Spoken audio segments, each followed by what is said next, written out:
Guys नमस्ते and welcome back to my channel. तर आज मी आली आहे गाणगापूरमध्ये। व्हिडिओच्या टायटलमध्ये तुम्ही बघितलंच असाल। आज मी तुम्हाला अष्टतीर्थ दाखवणार आहे। खूप जणांना माहिती नाहीये, खरं तर खूप जणांना गावातलंच मंदिर माहिती आहे, इथलं संगम माहिती नाही।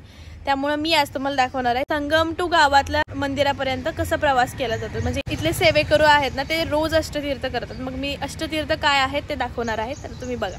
आणि अष्टतीर्थ काय आहे हे बघण्यासाठी तुम्हाला हा व्हिडिओ एंड पर्यंत बघावा लागेल।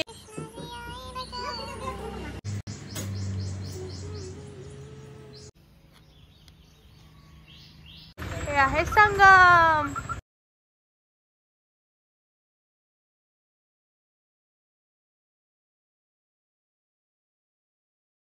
कसलं छान कुत्रा।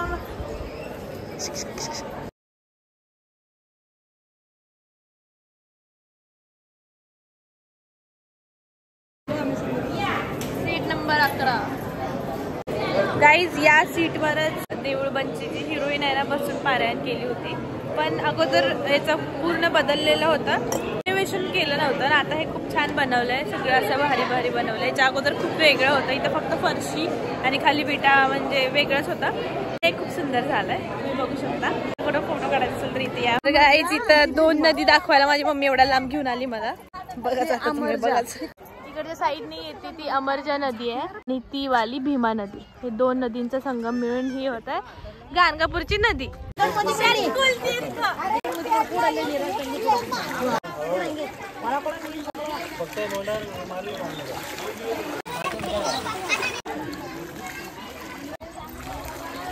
चलो तर गाईज हे होतं षटकुल तीर्थ। तर गाईज अंघोळ करून आल्यावर इथं पाणी घालायचं औदुंबरच्या झाडाला। हे आहे औदुंबरचं झाड, हे खोड त्याचं। नरसिंह स्वामी सरस्वती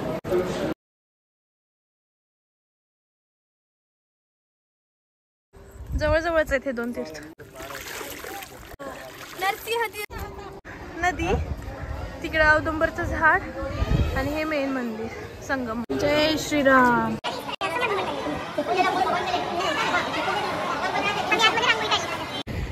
तर गाईज इथं भस्माचा डोंगर पण आहे, जो भस्म आपण कपाळाला लावतो ना इथं गाणगापूरमध्ये, तो दाखवते तुम्हाला।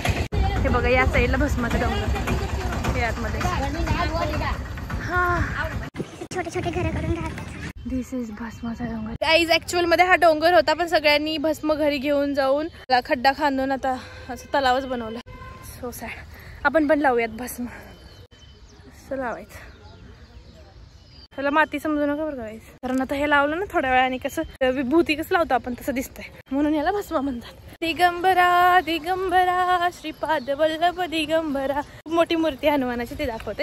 भागो भागो भागो, मम्मी पुढे गेली, मी व्हिडिओ काढत बसले। पिंक चपलीचं करायचं असतं। हे बघा गाईज किती मोठी मूर्ती हनुमानाची। गाईज हा चिले मठ, शंकर महाराजांनी हा मठ बांधलाय। खरं तर मेन रोड गावात इकडे जातो आणि हा मधला रोड हे पण गावात जातो, पण हे अष्टतीर्थाला खूप सोपा रोड आहे आणि इथूनच सगळे अष्टतीर्थ करतात। तुम्हाला पण अष्टतीर्थ करायचं असेल तर हा व्हिडिओ बघा, एंड पर्यंत बघा, सगळी माहिती कळून जाईल। तर या रस्त्याने आतमध्ये जायचं, सकाळ सकाळी जायचं बघा, कारण खूप ऊन असतं नंतर। हा विश्रांती कट्टा आहे, थोडंसं बसून विश्राम करायचा। चला। तर गाईज देवानी पण असंच अष्टतीर्थ केलं होतं आणि इथं विश्रांती घेतली होती, त्याच्यामुळे याला विश्रांती कट्टाच म्हणतात। आता तुम्हाला नागोबा दाखवते। हा रस्ता आहे गाईज। नेक्स्ट गुरुचरित्र 41 मध्ये सांगितलं प्रतिरक्षणाचं पाठवलं, नाग येथून प्रकट झाले, नाग प्रकट झाला। हे शेतात आहे नाग। सायदेव एक भक्त होता, त्याला नाग पावला, त्यामुळे हे मंदिर त्याने बांधलं त्याच्या शेतात। हे अष्टतीर्थातला भाग नाहीये, पण पाया पडायचं खूप म्हणजे पावता हा देव। तर हे असं नागेश्वर मंदिर। हे राममामा इथली दररोज पूजा करतात।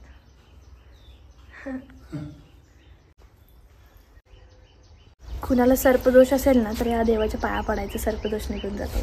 भक्ती पण करायचं। ही जुनी मूर्ती आहे, ही खरी मूर्ती सापडलेली। पण माझ्या भावाचं 40 वर्ष लग्न नव्हतं, तर 5 वेळेस दहीदूध घातलं की लग्न झालं। दूध घातलं की लग्न झालं. विश्वास महत्वाचा आहे. हा विश्वास. माझं नाव नागनाथ आहे. शेतकरी आहे ते. यांच्या शेतात यांच्या या शेतात ही मूर्ती सापडली होती.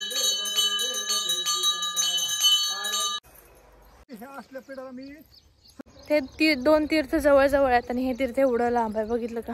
असं प्रत्येक तीर्थाच्या ठिकाणी नदी आहे, नदी काठीचे तीर्थ असं बांधलं गेलं. भागीरथी तीर्थ. असले फुलं टाकायचं नसतं नदीमध्ये. नदी आपण घाण नाही करायची कधीच. आणि नदीमध्ये दिवा पण नाही लावायचा, कारण नदीला पोळत आहे म्हणे, त्याच्यामुळे दिवा पण नाही लावायचा. आणि कपडे पण विसर्जन नाही करायचे. जर तुम्हाला विसर्जन करायचंय तर नदीमध्ये बुडून ते ओले कपडे कचऱ्या कुंडीत टाका, पण असं नाही टाकायचं, कारण नदी घाण नाही करायची. ओके. भागीरथी तीर्थ झाला तर इकडून जायचं. आता आपण 3 तीर्थ केलं, या रस्त्याने जायचं म्हणजे आपल्याला 4थं तीर्थ भेटेल. तर गाईज अष्टतीर्थाचे फायदे मी सांगते आता. अष्टतीर्थ केल्याने म्हणजे एकदम श्रद्धेने भक्तिभावाने नामस्मरण करत करत जर अष्टतीर्थ केलं तर आपली सगळी इच्छा पूर्ण होते. कुणाला मूल बाळ होत नसेल, लग्न होत नसेल किंवा नोकरी लागत नसेल, यश भेटत नसेल ना, तर इथं येऊन पण इथं आल्याने खूप जणांना त्याचा फायदा पण पडलाय. त्याच्यामुळं तुम्ही पण येऊ शकता. हे पाप विनाशिनी तीर्थ अष्टतीर्थामधलं 4थं तीर्थ. इथे एक डुबकी मारून इकडे तीर्थाला पाणी घातलं का पाप धुवून जाते. म्हणजे सगळे जाणार नाहीत, थोडं जाईल. आता सगळेच पापी झालेत माहित आहे मला. तर या सगळेच जण या इथं डुबकी मारा, फक्त बुडू नका. एकेकाचे जास्त पाप असले ना तर सगळे अख्खच वाहून घेऊन जाते. तुझं कुठवर मी एक पाप धुवत बसू, तुला अख्खच धुवून घेऊन जातो म्हणते. याच ठिकाणी गाईज काटा घुसला. याच ठिकाणी काटा घुसला. याच ठिकाणी काटा घुसला. 1 मिनिट. याच ठिकाणी काटा. बापरे. हा, याच ठिकाणी सोलापूरचा एक मुलगा वाहून गेलाय. तांब्याने आंघोळ करायची, रिस्क घ्यायचं नाही गायचं. पाप विनाशिनी तीर्थ. माझी मम्मी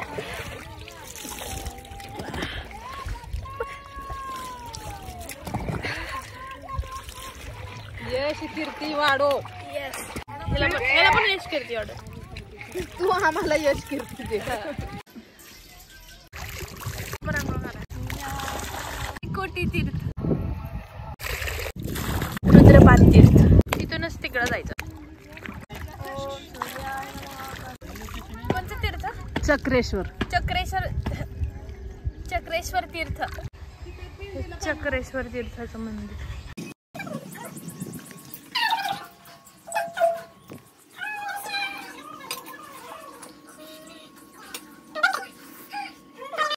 केशव देव दाखव. झूम कर. कृष्ण बघा, हा कृष्ण. झूम कर. कृष्ण किती छान आहे कृष्ण. बस झालं. मला टिकली गेली. भूक लागले. रुद्रपाद तीर्थापासून कल्लेश्वरचं अंतर खूप जास्त आहे, त्याच्यामुळे खूप चालत यावं लागतंय. आणि हे अष्टतीर्थ केल्यावर इतकी भूक लागते ना. हे लास्टचं तीर्थ. कसे कपडे टाकले नसते. कशाला दूषित करायचं, पण नदी कचरकुंडी असते तिकडे टाकायचं ना. हे आहे कल्लेश्वर तीर्थ. घाण, इतकं घाण. हे बघा इतकं दूषित कशाला. पाणी किती स्वच्छ नदी आपल्याला पाणी देते आणि असं घाण. म्हणजे निसर्गात एकतर वापरायचं ते वापरायचं आपण, आणि त्यात त्यांना दूषित करून टाकायचं का. इतकं घाण वाटत ना.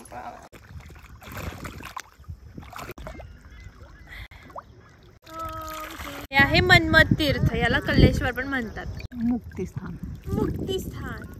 जिथं आपण स्टार्ट केलं ना अष्टतीर्थाला, तर ते होतं भक्तिस्थान. आणि आता हे लास्ट आहे, एंड एकदम लास्टचा 8वं तीर्थ आहे. त्याच्यामुळे हे आहे कोणतं मम्मी? मुक्तिस्थान. हा, अच्छा मम्मी मला विचार सांग, मला माहित नाही ते मम्मी. मुक्तिस्थान. हा, तर हे 8वं तीर्थ आहे. ह्याला म्हणतात मन्मथ तीर्थ, कल्लेश्वर पण म्हणतात. आणि हे मुक्तिस्थान आहे. इथं दत्तानी एकदम लास्ट तीर्थ केलं होतं त्याच्यामुळे. हा, आणि इथं अंघोळ हे पित्रावाला मुक्ती मिळते. हा, हे आहे मुक्तिस्थान. ह्याच्यामध्ये आंघोळ केल्यावर आपले जे पित्र आहेत ना त्यांना मुक्ती मिळते. जिथं आपण स्टार्ट केलं ते वाला एक तीर्थ ते आहे भक्तिस्थान.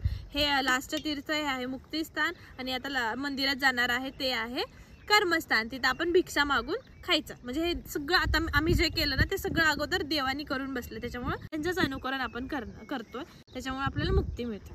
अवधूत चिंतन श्री गुरुदेव दत्त. हे सगळे अष्टतीर्थ अशा प्रकारे झालेले आहेत. भेटूयात थोड्या वेळाने. चला आम्ही रेडी झालोय. आमचं कृष्ण पण रेडी झालं, पावडर लावलं कृष्णाने. आता आम्ही आलोय पंचमुखी गजानन नवगृह मंदिर. माझी मम्मी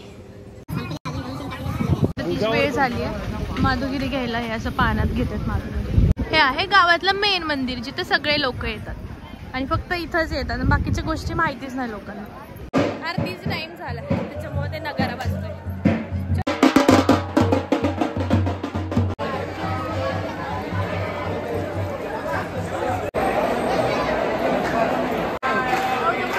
आरती चालू आहे आता. 12 वाजता आरती स्टार्ट होते, 12:30 वाजता संपते आणि मग त्याच्यानंतर प्रसाद घ्यायला जायचं. हे बघा काही जसं माधुगिरी घेऊन खाते त्या पानामध्ये. आता आमची आरती राहिली घ्यायची, कारण आता आरती झाल्यानंतर मग आरती घ्यायचं आणि 12:30 पहिलं माधुगिरी घेतो.